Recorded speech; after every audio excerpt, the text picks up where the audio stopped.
What I don't understand is how this had happened, that the whole silencer has slipped right onto the manifold.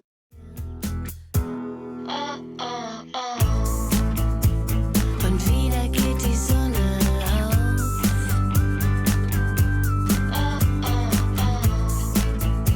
Und woanders wird es Nacht. Sandy morning, everyone. Greetings to the girls, hello to the boys. As I said, I got stuck there yesterday with hardly any clutch left. I've already managed to push it out of there once and then pushed it back with the engine running, of course. As soon as I sit on it, that's it. I can't go any further. I think I've just opened the clutch again and see if I can add something another time. Then it's just a 2-meter climb, perhaps, and then we'll reach the road pretty soon. I managed to get up there with the clutch, and then I pushed it down with the engine running in first gear. Unfortunately, the clutch is back to just idle speed again. I have to move my feet with it or push it alongside. Annoying that the last few kilometers might turn into an ordeal now. No, monsieur. Monsieur. Tools, I have roll. I open, I repair. Street. Do a mat. Yeah?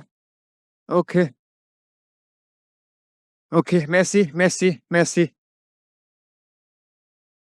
The gentleman and his companion have something to do and will load up on the way back. It's a bit of a, well, I don't want to call it a defeat, because I really did my best to get this far with the repair options available. I think my mistake was that I tackled it a bit too quickly in the desert. If I had taken more time, it might have worked out. The larger screw I've inside between the linings is already half worn down. The small black one is still stuck with the cold metal, and on the second one, the cold metal has come away too. I can only open it up again and try to squeeze anything in, but if he's coming back anyway, then I think that's an acceptable solution.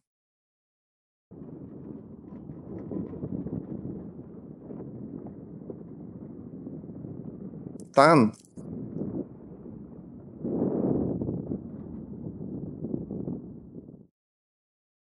We just need a 4-meter extension and someone to bite down on it. Then hopefully that should work. Then I can sweep the discs. The clutch is out. And it wasn't even that tight, and it worked great with the extension rod. And of course, there's quite a bit of the screw stuck on there from the silver one I screwed in out in the desert.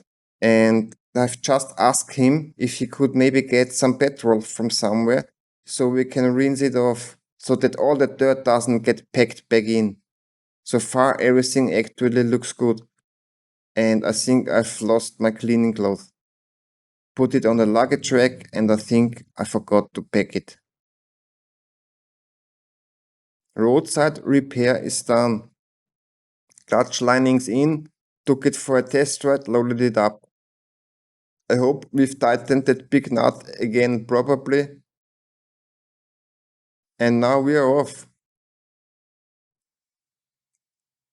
Right then. Au revoir. Merci.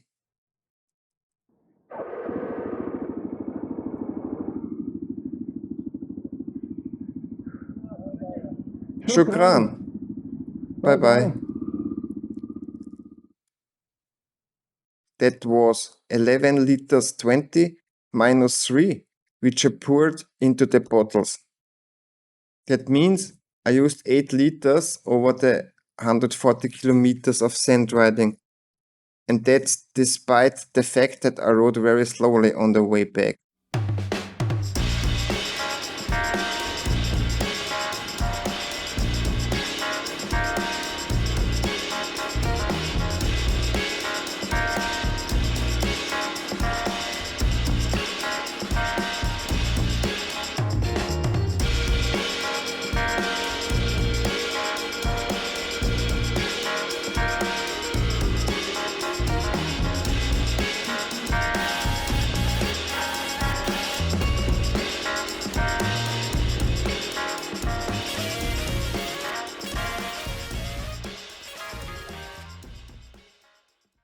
There it is.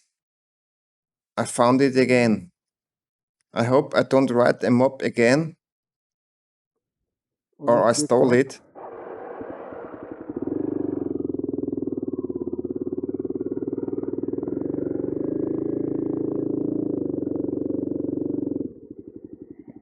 Done for the day. Now that I found my bag again, I was lucky enough to still have yesterday's track on the way here. So it was actually a pretty nice brisk riding. Unfortunately, tough, I overlooked two rather large bushes and went right over them. And then I realized that, first of all, the luggage rack, I don't know if you can see it, has snapped off. That is the outer frame that goes forward to the seat mounting. That snapped off. And the exhaust also gives feeder, as they say, namely the lower spring literally. And what I don't understand is how that happened. The whole rear silencer has slipped onto the manifold. There is actually something like a stop inside it. So I don't really understand how that happened. And I'm just going to pitch my inner tent. That will be quite enough. And make myself something to eat. I reckon it was about 70 or 71 kilometers since the petrol station. That would leave me with about 350 kilometers to go tomorrow in theory. I'm not sure yet whether I'll tackle that. I'll have another look at it this evening. For now, it's greeting to the girls, hello to the boys.